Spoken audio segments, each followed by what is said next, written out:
So, let me ask you, it's great to get to know everyone. Tonight's show is going to be a serious, serious, serious one. One of the best ones I can actually tell you. Let's go ahead tonight and talk a little bit about parenting. We're going to talk a little bit about gifts, a couple holiday gifts. And we also going to talk about a little bit of the mad school kids at this point in time. So, I do want to ask my ladies, which have came on to tonight's show, is Miss Melinda and Miss Tatiana. Let's talk a little bit about parenting and the approach of how you teach your children to go to school at this point. What is the parenting motions that you give, and how do you teach your children every day, or your child, Miss Melinda, your parenting approach? What's your parenting approach?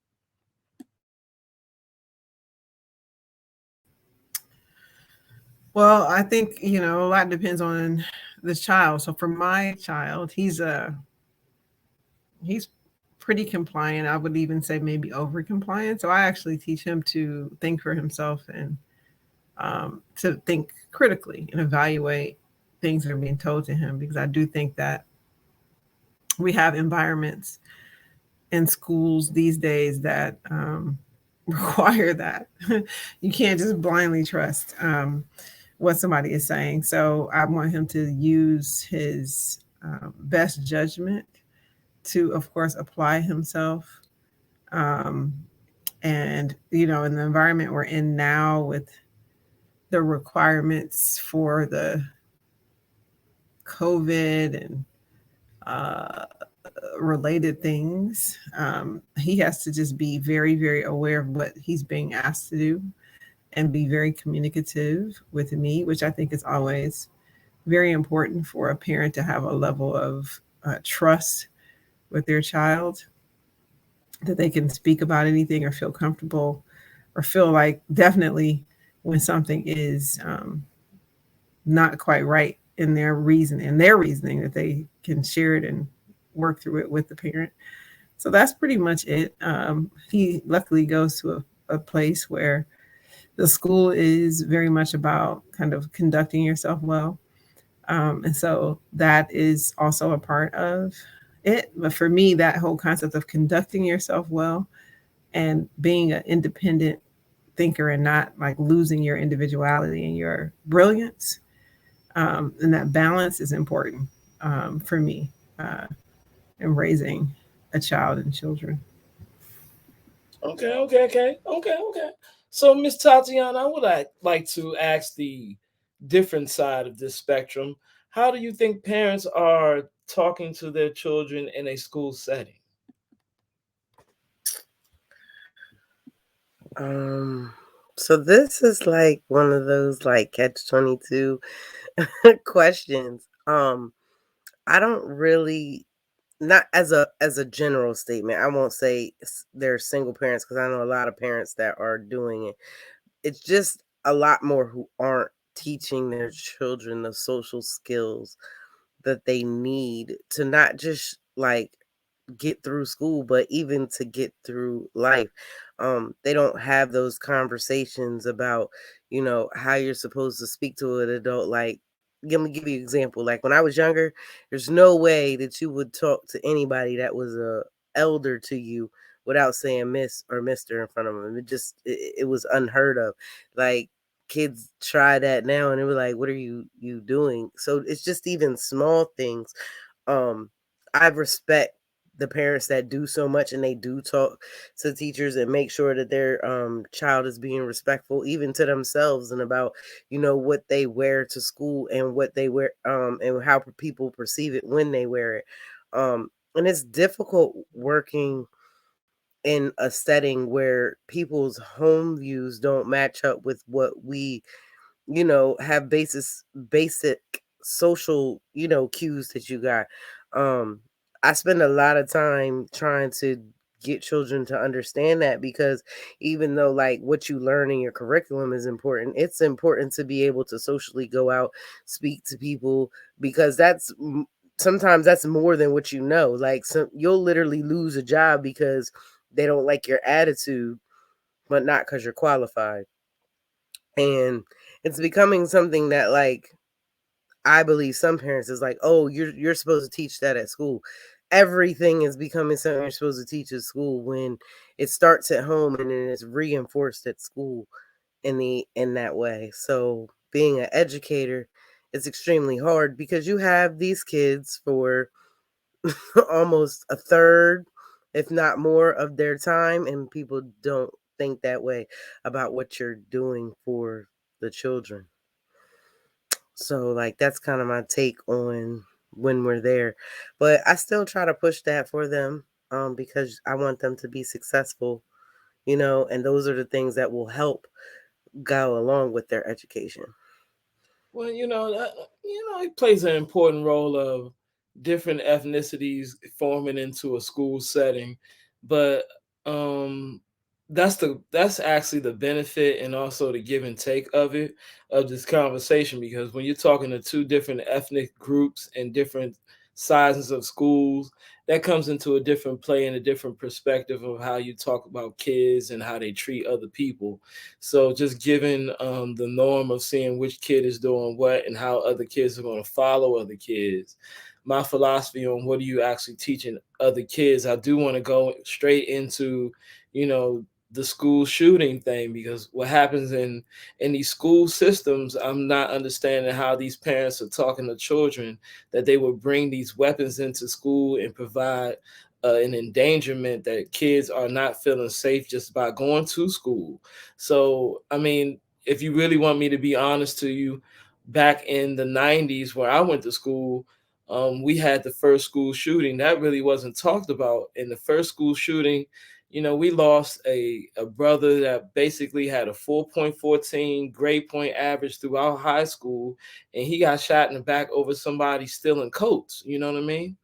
And the philosophy of that being unsafe at a school environment poses my understanding of how are you really getting and connecting to these children, that you're changing who they really are as people and not giving them a chance to actually really learn from actual people that know their craft, but learn from you, and you're teaching them these type of things.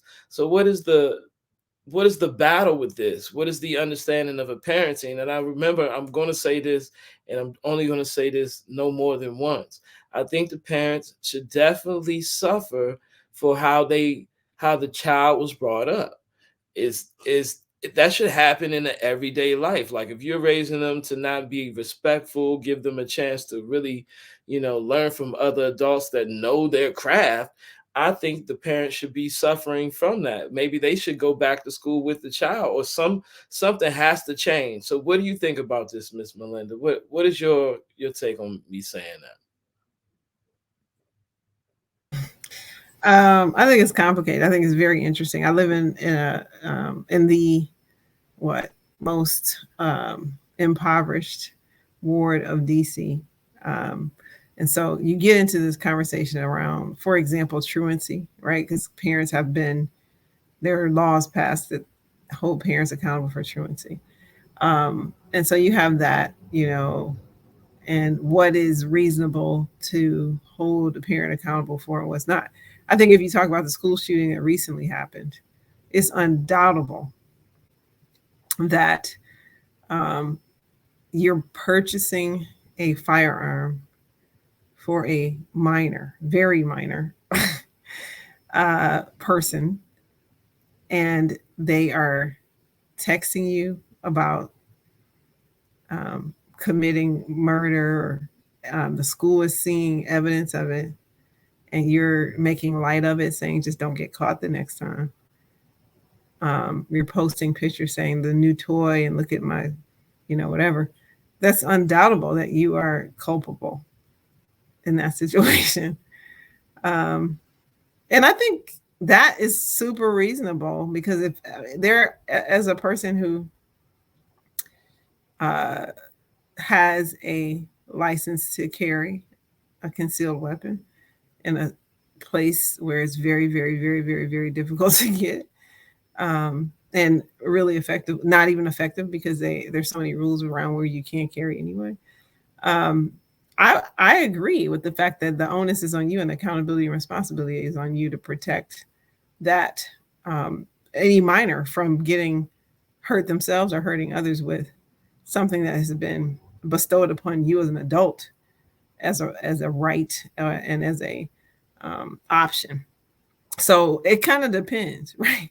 So if you're talking about, yes, there, sure, you can hold a parent of a 4-year-old accountable for not saying excuse me or pushing in the line. That's one thing. But when you talk about a 15-year-old that you've purchased a firearm for, that then takes it to school and kills other children, these are other kids, right? Um, yeah, absolutely, absolutely responsibility. You're muted. You think they should be responsible for that too, huh? I guess I agree with the law. So the law thought they should be responsible too, right? Hmm. I guess I agree with the law too. What about you, Miss Tatiana? What about you? Being in a setting, I totally agree that they should be in trouble for it. But being in the setting that I am, it's literally like that's something that we think about. Even if kids get in a fight, like you getting involved can be just as harmful as a kid bringing a whole weapon to school. So I feel like if your child is of a certain age and you allow them to behave a certain way and their behavior creates a safety hazard to other students, I believe you should totally be charged. That could be down to a fight. If your child brings something into school that will harm another student, they get in a fight and people get hurt, you and your child should be charged. What Because if, I I mean, don't what if they say they got some type of problem and It they doesn't matter. It's the way that they did it the same way for this one.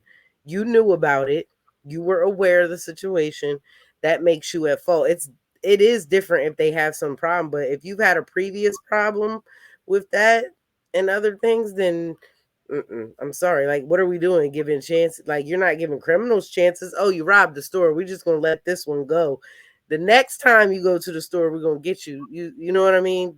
You get into well, that. I do want to say that I hold the school liable for not taking care of the problem at the beginning. They should have definitely sent him home. There was no way in the world you should have let him stay in school with the issues that he was having.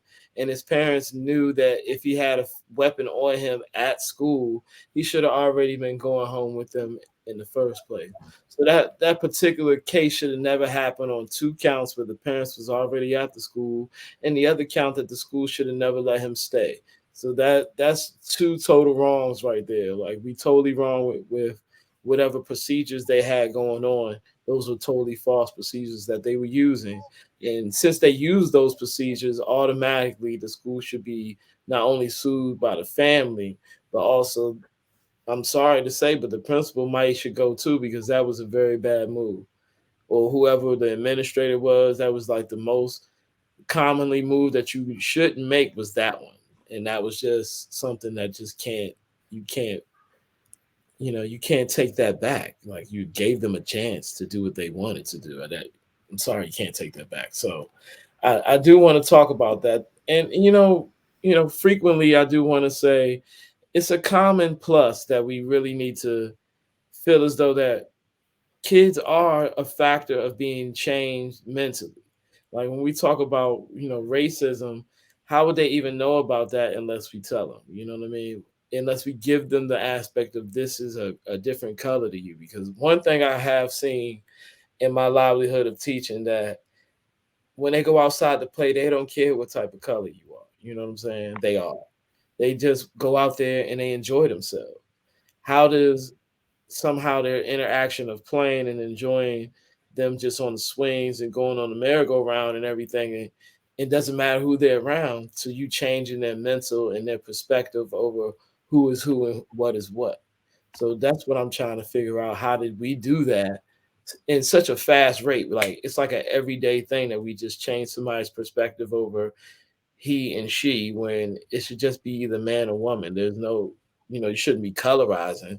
But how do we just start colorizing automatically? Like, well, how do we change the perspective of the kids? And that, to me, I say, you see it more with the other children than you see your own. And then as somebody does it to your child, you tell them, you know what I mean? You just tell them how it is.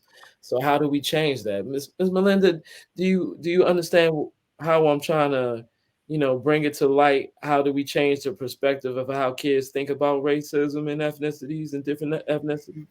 I mean, I think I might understand it, but I think I might be on the other side of it, to be honest with you. But I want to also be on the other side a little bit of the argument about parents being responsible.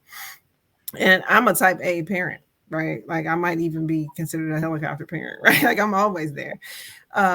But I think that there is a difference between you made something accessible, and so the child used it, and so frankly, in any capacity, you're culpable. It doesn't matter if it was a child or not, right? Like if somebody was given something that was used in a harmful way, then you're an accessory to that.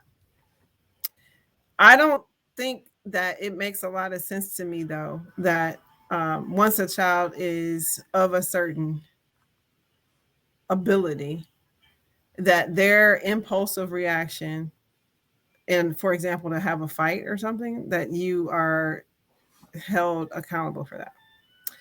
Now, are you accountable for it? Yes, because maybe, I guess, right? Because you could be a weekend parent. I mean, I don't know. Like there's so many different situations. But it's no different than a Miss Melinda, somebody did say on Facebook, I don't know their name, but they said they already suffer, plus the parent ends up paying for their actions and the parenting as the children grows up. The kid has a lack of respect for their parent and blames them for their mishaps. I've seen that happen. So basically what they're saying is the kid ain't got no respect for their parent either. So how do they even cope with even trying to parent this child that doesn't even respect them on their own? I think I agree if that's the case, but I don't think that's always the case. No. Right. I think that like I was the valedictorian of a very, very good school. I also had the only fight in my 10th grade year. And so I think that and frankly, like you guys are both educators. So I'm on the other side, to be honest with you, right? Because frankly, I've seen many, many situations where children are treated differently because they're pegged to be the bad kid, or they're treated differently because they're pegged to be the good kid. I've been the good kid. I've been the pet. And I've also seen where, for example, my son, who's been in a multiracial environment, gets some type of immediate reaction because he's busy, right? That's considered to be disruptive. The sound of his voice resonates differently than other children. So there are all kinds of biases that are going on. So I'm not willing to just assume that whatever happened didn't have all different types of things impinging. So I'm always asking questions before I'm just assuming my child was wrong just because the school said it. It's just not, that's not how I move. Right. It's just not like, I need to know. So when my son came and got in the car and was crying and saying some teacher laid hands on him, first of all, I know my child. So I'm saying what happened. And when it all was said and done, it was totally inappropriate. Like a teacher talking about, I'm from Baltimore and I just, I got another side to me. Why would you be saying that to a child? Like these teachers, like, what was your point? You were trying to intimidate him? So there are things that go on all the time that I'm not going to assume anything. I'm going to ask some questions first, and then we're going to deal with, the reality. But what my point is there are, like, if you bought somebody a weapon and they took it to school, you're culpable. You have some knives laying around or whatever, right? And they took it to school, you're culpable. But I think no different than your friend, you at the store with your friend, you don't know, you ain't playing nothing, and they just decide to steal something. I don't think you're culpable for that. Your spouse decided to pop off and kill somebody, you ain't culpable for that, right? Like, But this not the same thing, though. This is your child is an independent mind Right, as but well. I think in the situation with them students and with the other kids, there were multiple warnings that makes it different when things happen. That wasn't the first time they had an issue with that child before this incident happened. Incidents that I see happen before, it is not the first incident, and there's no like, there has to be like some type of procedure that's followed, and that's why those parents yeah. The got teacher, Right. charged. the Right, teacher and brought that's what I'm the talking paper. about. That's what I'm talking. We're not talking about situations where you have one incident where something happened. Talking about where a child is defiant, knowingly defiant. Parents have been talked to, and then something happens. Yes, you're because you knew you did not put any procedure in place to change it, and I feel like that's I'm And then unfortunate. one teacher actually did a drawing, right? Saw his drawing, and he tried to scratch it out, but she seen the drawing that he Mhm. did, and it was very detailed on what Mhm. he was already transcribing or what he was already going to do. Mhm. Mhm. So why wasn't this, kind of looked at after second time they like he got a problem? But I do want to say, why is he feeling like this? So Why just is he what? why is he feeling like this? Oh, Why is his but we know why. I mean, if you the parents bought him a weapon, the Hmm. parents in the text message, he was asking for ammunition. The parents said, "I'm not mad at you. Just don't get caught the next time." I mean, you know what type of parent you're dealing with. no, but why is he feeling like that? That's not Oh, no. you're talking Because about why is he okay? Because we had this that conversation, right? seems like you don't want to go there. No, Yeah. I Who don't. knows? I, Right? Do Right. What you type of really want like what some of us are thinking? the Like unpopular opinion? the real unpopular I personally think that it's over access to thing and privilege in this case. That you're allowed to have that because not every what child do you know at that age gets access to that to move around like that? that's true because it happened. It happened with the riot. I mean, with the parade that happened out there. And what was that? Are you talking Kyle Rittenhouse? Yes. Oh, that was okay. Yeah. Uh-huh. I mean, but he got to carry a weapon around. Yeah. Yeah. He Right, got to come from another state to go and protect property right. supposedly. Right. He got to walk around with a So weapon. that is totally my point. So okay, I see what that's But exactly. but you're saying, Mr. B, that there clearly were some mental issues. The Or state of mind. I have a different perspective right now on it. How did he get so to the point where he Right. has to protect himself? Was it protecting? Is it? How Was No. is it? That's I not don't think I didn't protecting. see it as protecting. I didn't read anything that suggested he thought he was under he Right. was under attack. well, why wouldn't you want to? Why would you carry a gun if you didn't feel as though you want somebody was trying to attack you? Well, I mean, there are people there. This is where I get to be really on the unpopular side with a lot of people, right? There are some people who really enjoy inflicting pain. They want to see blood, they want to kill. And for some people, it's hard to imagine people like that. I don't understand that because they are out here and we've seen it over and over and over and over again.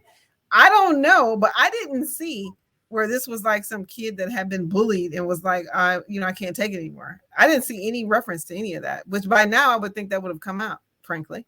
Oh, so you're saying in none of their way of talking, speaking, they never brought up somebody else was imposing their will on their child. Yeah. And furthermore, that picture that you're describing, that you said was the way it was described, and we don't know, right? We weren't there, but just on the public available information, it was a picture of him killing people, saying he wanted to see the blood. Like, where's the bullying in that? Like, so I'm not saying it didn't happen, but that was not a part of the storyline. Like, that was none of that came out. The And parents there are never, people. and what were the parents never said that. No, nobody. The teachers never Nobody said, "Oh, said this anything kid at is all. picked on." None of the kids who were there was like, "Oh, he got picked on," or no, that never came out. Yeah, I want to know his character. How are they treating him? These are small things that I like to. Yeah, yeah. Like you want to give him the benefit of a doubt. I don't because At the end of the day, I think stuff like that would come out. Like, Because a oh, gun to me, like bringing a gun into a school system is like you already know you're going to jail forever, so why bring that in? And you just got to think psychologically, like it's a lot. It's gonna be a lot. Okay, but you're thinking out of your brain and not right. somebody of a 15-year-old and or that age group that has parents that let him do that. Think about the things that he can do that regular children aren't allowed to do. I think about this all the time. Like children living in different neighborhoods, having more money, things that they'll have access to, things that people will do for them. So when I know that your family, your parents will buy you a weapon at a young age and not properly teach you how to use it, not how to tell you to do anything, and you're at school acting out, that's not something that to me just sits as a different. I didn't grow up like that. Well, just to be a little bit contrary, I bet he did know how to properly use that weapon at Yeah, 15 years because old. I'm no, sure you but know how when to I properly say use a weapon. properly used like that, not that way. When I mean properly use a weapon, not just shooting it, but safety, what it does, what it can do, laws along with. I I don't think he knew care all that. all that. I think I he think knew he knew all all I that. don't. So what you're disagreeing with is his value system. Right. That's That's what the I'm same thing saying. with That doesn't there that don't seem like, oh, they sat down and said that to him. Like you may know a law, but if you don't know the things that go along with the law, then to me you didn't learn it. You're only learning half of what he you're learned that doing. law, Tatiana. He learned that law. He know yeah. the law. He know the law probably better Because than you, me, everybody else. He know the law. The fact that he know more about the law than we do, that's the problem we talking about right there. And why? Usually gun owners are very informed about laws, Yeah, actually. People who tow guns. It's a that's why part they of let what their children have the gun because they know they got more rights than we do. yeah, it's true. As a CCW holder, like it's true. You cross over into a different kind of plateau when you but um it is a kid, and to you guys' point, right? Until you're legally an adult, the parent has responsibility for your actions to some degree, right? So it is what it is. But I want to get back to Stradivari. You mentioned you asked the question you asked was about race. And I have a very kind of naive, like happy child. And I think this guy put very much to the test and to the forefront with with the explosion that happened with George Floyd. And I don't know how. I think I personally, I mean, this is my view, and there is. I would love to have Misunderstood on here. I know what she would say, but there is maybe some level of operating in fear and protection when I say this, which is understandable. But I don't know how you have a little black boy in this country and you don't tell Okay. them, I'm sorry, a little black boy, Oh, and you don't tell them the procedures. I mean, everybody's seen the videos, right? People are giving their kids the procedures. I mean, these are stars, rich people. It doesn't matter. Because when you run up against the law enforcement, just might not come out alive no matter what you do. mm. Now, if you don't believe that and that's not your mindset, and I would say the Misunderstood would say maybe you're creating that because I think she said she never felt like she had any limitations or something. I don't know. I respect that, but that's not how I feel, right? So I'm going to tell my child, and how could you have not? Like, I remember the conversation, and everybody I know remembers the conversation they had when their child saw the 8 minutes and 46-second video that a little black girl took. When she talks about the threats on her life because she took that video. How do you not explain the world that you're living in? Like, do you just go silent on that? Mm. I don't know, but from the other side, how it works, but from as a parent of a little black boy, I don't know. Do you just say, well, things happen and don't bring up the disparities in the way that you might get treated? or likely will get treated. I've heard, this is something you can tell me, you're a black man in America. I have heard that by the time you're 40, you would have had some encounter with the police where they have in some way, right, manhandled or talked to you or dealt with you overly aggressively, regardless of whether or not you were in the wrong or not. You know what? That is absolutely for me correct. It was at one point where I don't know what happened to me, but I just kept getting pulled over. And one time I kept going to the courthouse, getting my driver's license check. One time I went across the bridge, license got totally straight for 3 days, and I had to go to a guy's funeral. I got stopped at the bridge. As soon as I got stopped at the bridge, he told me I couldn't go over the bridge. They arrested me. I did not, I wasn't able, I called my friend, got out of jail, went to court and had nothing. I went through all of that and was put in jail overnight. But there was no charges at all. All my charges was dropped. I was like, eight counts of what did I do? I for going actually he pulled me over for going 57 and a 55. And that's not even the most shocking story. But I've heard stories about getting slammed on cars, just different things that never it goes unreported because ultimately, kind of like what you described, oh, the charges were dropped or whatever. But like the psychological impact. But and you know what? He didn't read me my rights. But this the funny part. He told me as soon as I got out the car, he slammed me and put me in handcuffs. Yeah, so that type of stuff, right? Told me nothing. So all I'm saying is there is I respect the approach. I'm gonna channel misunderstood that would say, oh, why would you assume that's gonna happen? So why even necessarily quote unquote prepare a child for that? Because maybe that won't happen to them. I wouldn't. You said you wouldn't. I said, why wouldn't you though? Yeah. So for me as a parent, it's my prerogative. We get to do what we do with our children. That's not the approach I'm gonna take because you can say I'm manifesting or operating out of fear. I'm gonna say I'm living in reality and I'm gonna prepare my child, particularly, and I do think everything kind of depends on the child. I have a very naive child, right? Who would not even understand what's going on. And so it gets back to your point. I do remember first grade in school, Capitol Hill, hearing that a little boy of Caucasian descent in the school was probably 50-50 or so, right? We're on the playground and punched my son in the in the first grade in the stomach because he wanted a ball that he had.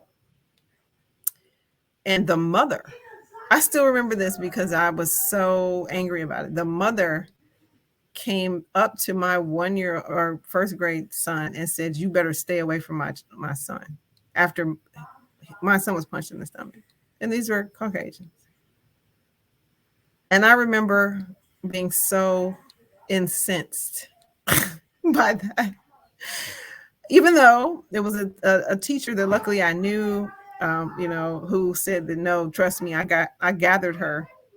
But to know that a person felt that privileged and that and devalued my child that much. Because to your point, I wouldn't think about 1-year-old or first grade is, I think, 5 or something like that, right? Playing on the playground, I wouldn't be thinking about your son as the white supremacist that he might grow up to be, for example, at 5 years old. I wouldn't be thinking about him as anything as other than a 5-year-old kid. So the fact that you could have treated him like he was like my son, who had been accosted, like some type of lower being or some type of criminal or some type of threat, and that you would have addressed my child, he was clueless about it, but for me, it was very clear. And so in that moment, did I choose to go into trying to describe that dynamic? No. But, I'm sure he felt, because kids do feel, and eventually heard things that I didn't necessarily describe to him. And then we had to have I think some of the first real conversations about it was with George Floyd. And I think a lot of people were brought to that with George Floyd. But in a more general perspective, no, I didn't teach race, but I definitely have to teach life, to Tatiana's point, and what you might come up against in life. That's my job as a parent, in my opinion, to prepare my child, even and my son knows this, at any given point in time, I might not be here. So I have to give you everything I possibly can that allows you to stand on your own 2 feet. Now, what about the money aspect of it though? Like, most parents don't talk to their children about the actual, the mortgage, how much money they can actually, pour into another account. Like, they don't talk about those type of things. That's like one thing totally left out. So when the person passed away, nothing. What do you think about that? What about you? Well, yeah. What do you think, Miss Melinda? I think it's true. I think you're right. At least in certain cultures. I don't think that that's every culture.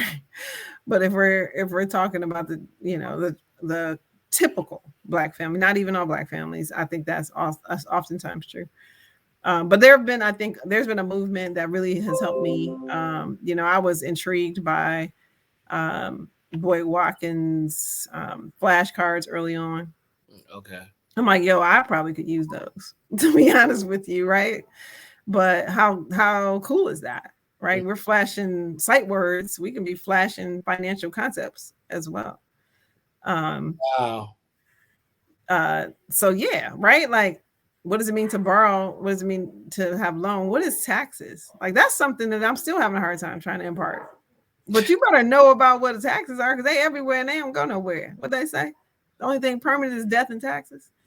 So we don't talk about taxes. I mean, and you encounter taxes immediately as soon as you buy anything, right? Sales tax. But we don't talk about that. Like, what is that? What is it used for? Right. So I agree with you, and it's work that we have to do. But that's why it's good to have your own business. Yeah, so we do talk about that. I mean, I did get asked the question, and my son was super confused. And I'll get off the mic. I'll land my plane, as they say in some other environments. Super confused, and I was too at one point. I don't know what was in his mind. He kept asking me, how much money did I make every day? And I was like, I don't make money every day. What do you mean by that? No, but really, how much do you make each day? And I'm like, I'm not a day worker, so I don't know what you're talking about, right? Like, I make a salary. In his mind, he's like, I don't care about that. How much money you make every day? And so then we ended up having a conversation about what a job is. And by definition, a job is you working for someone. And so the difference between working for someone and working for yourself is you have a job that you can do, complete, and go home at the end of the day. Okay. But when it's your business, it never ends, and you pay people. That's the difference. So you have to take those opportunities to think through it. Or Roblox. The kids play Roblox. My son loves Roblox. Roblox IPO. I said, oh, guess what you about to do?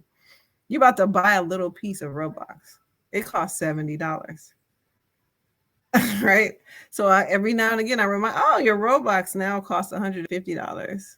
So how much money did you make? You have to take those opportunities, but I would not try to act like I was all on top of it early on. It's just, I've been prompted, luckily, urged and nudged to start those conversations. And it's very important, but it's not something that I would have naturally done. Yeah. Wow. Okay. What about you, Ms. Tatiana? How about you in the business of knowing, your family's, income and How does that So, correlate with you? um, I'm a caregiver. I do not know the exact dollar amount that my mother gets. That's we don't run on the operation of that. Some families do that, like where they pot their money or you know what they get. No, that's not what we do. We know what the bills are and we put into it and pay for it. One thing my mom did for me starting young, when she gave me money, she made me put it in a jar and I had like a book and I had to fill it out like a checkbook. And then when it got enough money, we put it into the bank and we did the same thing.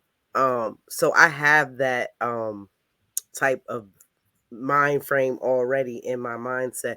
Now we're at the point where when I think I was like 29, finally had to be the discussion when a house got paid for, putting my name on it and doing those things. So I was prepared to get to that level, but it was like stair step levels. I think my mom did a fabulous job teaching it along the way.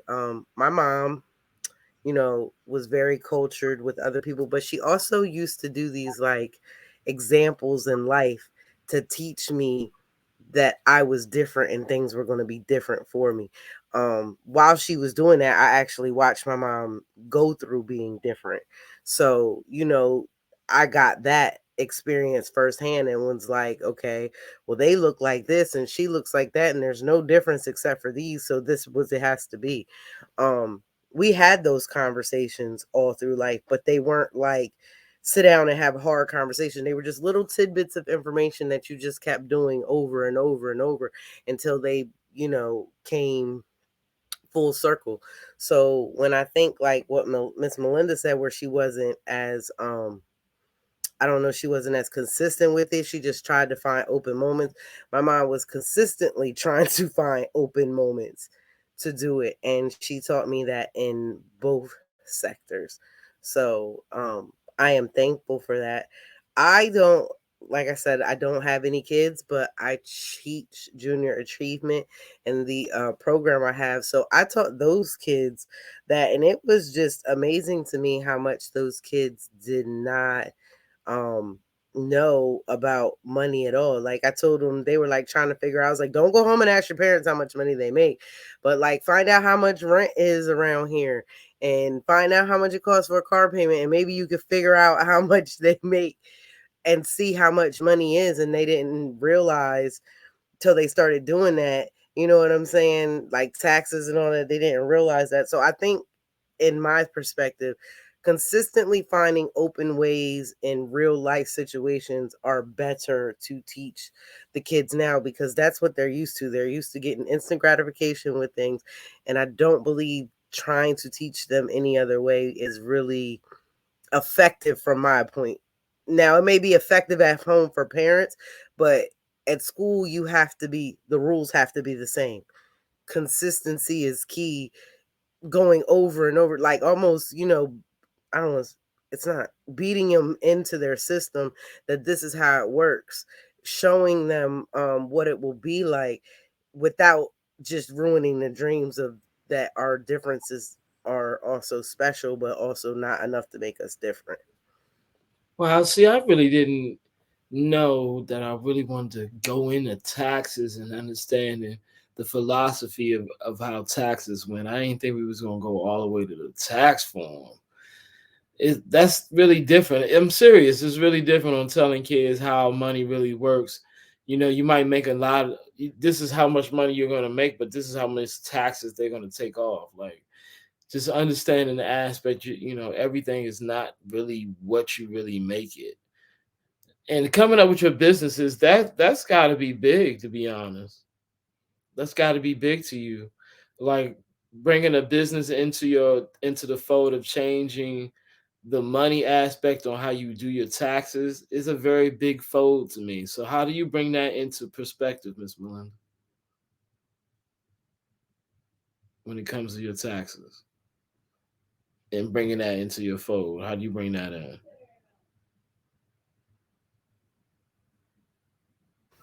You're asking in parenting? hmm How do you understand how do you work your taxes and your bills with your parenting? How do you actually get that whole perspective going? Oh, I'm not that good at it just yet. I'm not like Miss Tatiana's mom yet, I don't think. But I think that you do have to like a part of parenting is being really, really, really aware and present.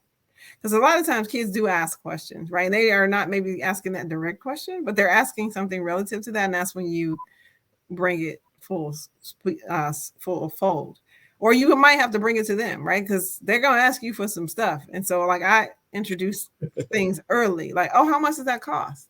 Oh, how much do you have? Oh, you don't have enough. Do you need a loan? And I mean, it was a bit, it's a little anxiety producing, but it's real life. You don't have enough. Are you asking me for a gift? Or do you need a loan? Then you start learning about saving. Now, I haven't gotten into interest, but interest and taxes are so fundamental to our financial system that it's almost a disservice. Like it's something that you should really kind of know off the rip. Hey, you're paying a little bit more every time you buy something. These pennies, you know, and this is why. And it's always going to be there. Or if you go to this other state over here, Delaware or Florida, whatever, you know, they don't actually do it that way. Oh, and by the way, that gets you into politics. You'll find out who your local politician, like what do they support money going to? Because we all paying this money. And they get to determine how it gets used. So you're electing people who are aligned with how you want your money to get used. And that's crazy too. So that's all really, really, really fundamental stuff. So I don't think that it's hard. Like I don't think it's a hard concept. Like, hey, there's a little bit of money that gets added because they learn government. But why not? They're not teaching this in school on how you Nope. really make money, how you use money. Nope, money is Learning not. all these different The subjects. program that I use is the only thing I think that said anything, and even my economics class doesn't teach economics, but it doesn't teach like you're gonna get a paycheck, and your paycheck was supposed to be $800 that you're only gonna bring home 500 because you got to right, pay Social 5 and Security, some change, and you probably not gonna depending even get no Social Security, but you got to right, pay.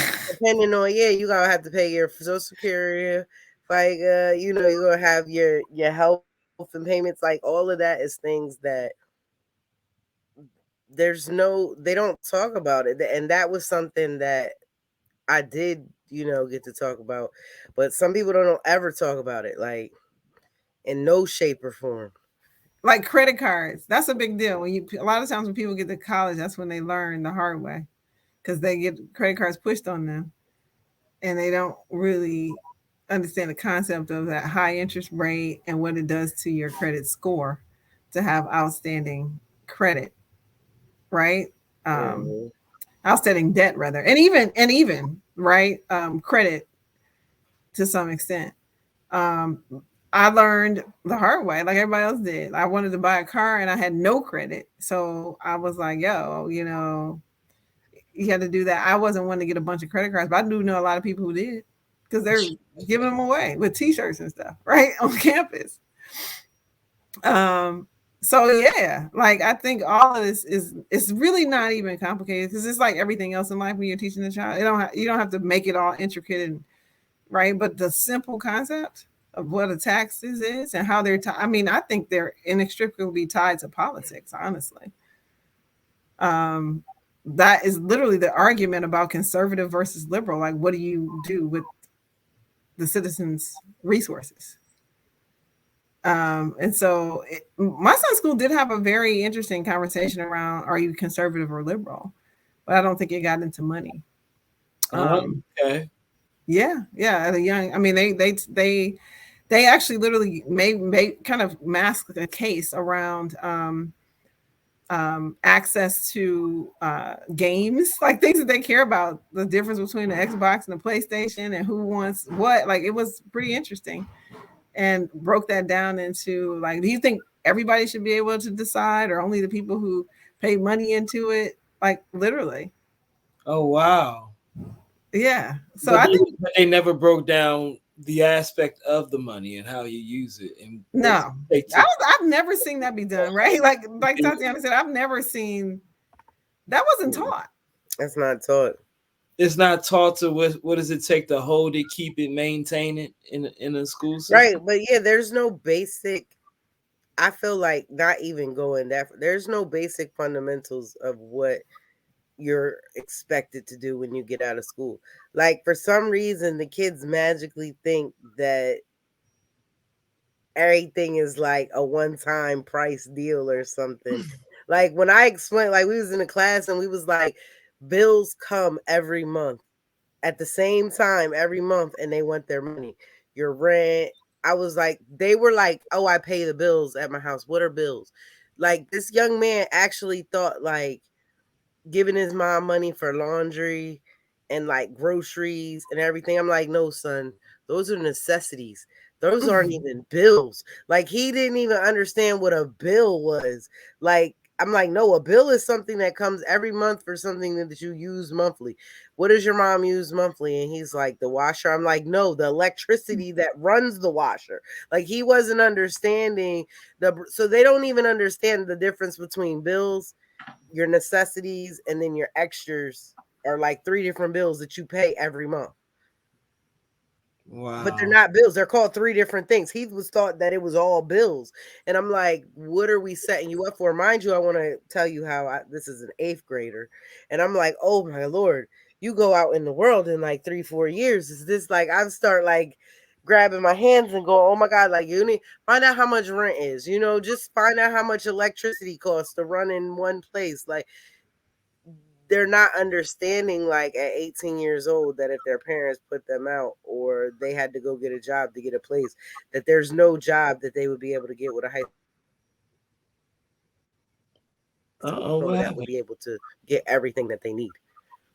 And that's the issue that I have, is that you're not even setting your child up to just be an average worker. Because I'm fine. You work at the grocery store, that's fine. We need grocery store workers. We need every single person in the place. That I'm dead serious. Like there may be somebody who's happy with working at like pushing the carts outside. Like we don't know Absolutely. what people's fulfillment is, but my issue is like they can't live off of that without having to work extremely hard. And I don't think it's right. I think that it's so wrong that you send your children not prepared to be able to be successful, just to be struggling month by month and not teach them things. But they're not teaching them. They don't have any clue of what it actually takes to be an adult, Well, and that's scary. but when adults don't make the right decisions, why don't they tell their children of this is the decision I shouldn't be making? Or I Oh, made this decision, because or I'll you tell you why. made this decision. Not Miss Melinda, because this is not her. Parents say that we need to teach them that. And Miss Melinda will tell you that. That's what I've heard before. They tell us that we're supposed to teach them that. When we said, "Oh, we need respect at school," oh, you're supposed to teach them that. They don't think that that's something that's a home thing, or they think that's something that's taught at school because they don't pay attention to what we do at school. Not all parents, because I have some lovely parents. Lovely parents. I give them full access to what I do in school with their kids. I stay in front of the camera all the time. They can see everything I do, but they just don't think that that's something they're supposed to be doing. They think that the school is doing that. Okay, okay. Well, I really didn't want to, I didn't know that we was gonna go into taxes and money with children. Why you keep talking about those taxes? The Taxes are taxes, fundamental. Death and taxes. They're death and fundamental. taxes. Insurance. We've talked about insurance on here. Why do you think we don't end up having insurance? Because our kids don't know nothing about insurance until when? Like we just talked about. Those are fundamental things. And Right. if you looked at kind of what they're doing in life, there are so many different ways to impart that knowledge, but it's just not a part of what culturally, at least where I come from, that was passed down. I do think that if you had a business owner as a parent, then that's a different situation. Because things are more apparent. They're just happening real time, right? As you're with your children there. Mhm. And so they're there, right? That's another, like, that's for me is consistency, that they always get to see that what that their parents are making if they How work about the family business. Sandra said gangsters will never show how how the money game works. But they do collect for you They do whatever collect for you. deems whatever deems you want for, I mean, So they will teach you if it benefits them, though. That's not the truth. Well, I half agree with that because they will teach you if it deems that it will make more money for them, but they want you to make money because they need to make money. they want That's to the they only want to thing. come off the top. I feel like gangsters are the only one, not the only ones, but they're partly one of the only ones that want other bosses in the room because if the other boss is in the room with them, they can make more money. Like if I put 5 people on to whatever I'm doing and I'm gonna collect all five, I need them 5 to make money or I'm not making no money. Right. Okay. Like you don't like I can't put you in and then be like, oh, I need you to limit how much you make. That's not their thought. Their thought is I'm gonna need you to go as much as you can go so that I can make more. Wow. Okay. I think we show our kids what we what we know. That's why exposure is so important. So I think if it, I don't care if back in the day we called it rolling, whatever they call it now. All right. I don't care if you in the game. That's what your kid. You're gonna show them how the game works. Right. If you're a business owner, you're gonna show them how to be a business owner. Um, Like that's why it was for LeBron me. show his son how to play basketball. You I about Right. to say that don't forget about the people living off the system. They're gonna make sure that Yeah, it's you're not gonna show them how to do that. transferred. Like I never that's thought. why exposure is so important, and that's why structural racism is such a factor, right? Because if you are you never can imagine, never see anything other than what's in front of you, then you're just going to reproduce what you've seen for the most part. Like there are exceptions. And that's why, to be honest with you, I was really not happy that my child asked me about, was so obsessed with how much money I made in a day in a job. I'm like, is that what I'm around here looking like? I'm making money in a day and I'm having a job. I'm not projecting the right thing here, right? So it's opportunity. I think it's opportunity. There's opportunity for us to do better. But I do think that in general, at least historically, we've done a pretty good job of passing down morals and values. Of course, there are exceptions, right? But if we relative to other groups, we've done a good job of that. And it's an interesting balance because a lot of times you lose that as you focus more on these capitalistic views. You lose the morals and values and cultural kind of capital, which is very, very interesting. Nice. Okay. Okay. Well, I really didn't want to, go in on it, but I guess we truly went in tonight. That was different. Hmm. Parenting was different. We really didn't talk about gifts that much, but I guess we'll go on that a little bit later. You know what I mean? This Tis unpopular. the season. Well, it is the holidays, but I do want to talk about gifts just for a second. But the gifts are about, it's not just gifts on the holidays, but even Valentine's Day you give certain gifts. So I probably need to go in on that a little bit later, a little bit later on that, a little bit later. So I just want to really, understand how parenting works. You know what I mean? Just giving a little philosophy on, education of money. Maybe some parents do need to see and talk to their child like, hey, I need to talk to you for a second on, the aspects of security, like life security for yourself. For when I go, you need to know what's going on. So those things need to happen. They might need to happen at an early age because you never know. You never know. So this has been a great for me, like aha moment. I like the aha moments because aha moments are everlasting, and this moment everlasting for me is really understanding how we give our children different philosophies on life. And one philosophy that we're missing in the education system is money. You're not talking to your kids about how money should go. Let's build that and let's build their wealth, because if they're building their wealth, obviously your wealth is building.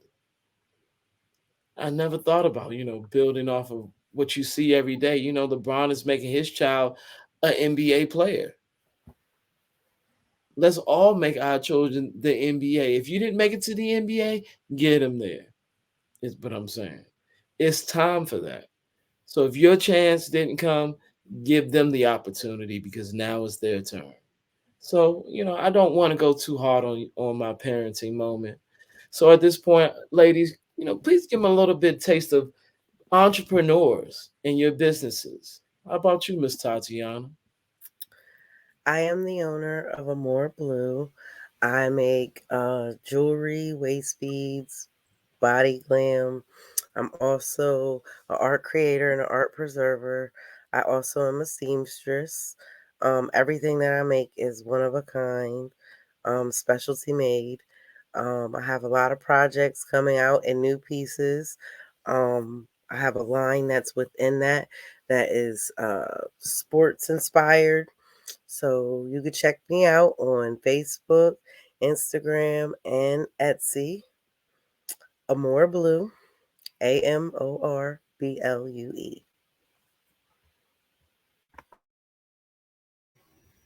All right. Yes, Melinda Woods. I am the CEO and founder of Mental Massage. Mental Massage is a business that brings self care services to women in leadership, women leading businesses, organizations, and what I call intense households. Um, in general, we have a lot of women who carry a lot, take care of everything at work and at home, and put themselves last. And that's not helpful for anybody. This, as we've talked about on this show, it is so critically important that parents are present and healthy and whole with their children. So if you deplete, you have nothing to give. And so it's important for women who are oftentimes depleting in every aspect of their life to be able to be rejuvenated with various services to include therapy, yoga, meditation, mindfulness, and nutrition and wellness services. I am really retooling right now, though, because I don't get into it a lot, but I am very much a techie with multiple engineering degrees and very much an advocate for technology. So I'm really retooling to add in some matching technology, some intellectual property, and some patented technology that will allow mental massage to really function exceptionally well. By design, it was already functioning that way to match up providers with the members of mental massage, the ladies of mental massage, in a way that there is synergy and there is good vibes and there is the right level of service using technology to do that. So I'm excited about that as I work with the technology group on some big things coming up. So find Mental Massage at www.mentalmassagewellness.com. That's www.mentalmassagewellness.com. Mental Massage Wellness on Facebook, LinkedIn, Instagram. And stay tuned because I'm going to be really adding on new programming and some technology elements there as well. And yeah, operating out here, loving life. Happy to always be on with Stradivari, Mr. B, Miss Tatiana Amore Blue, and it's been great.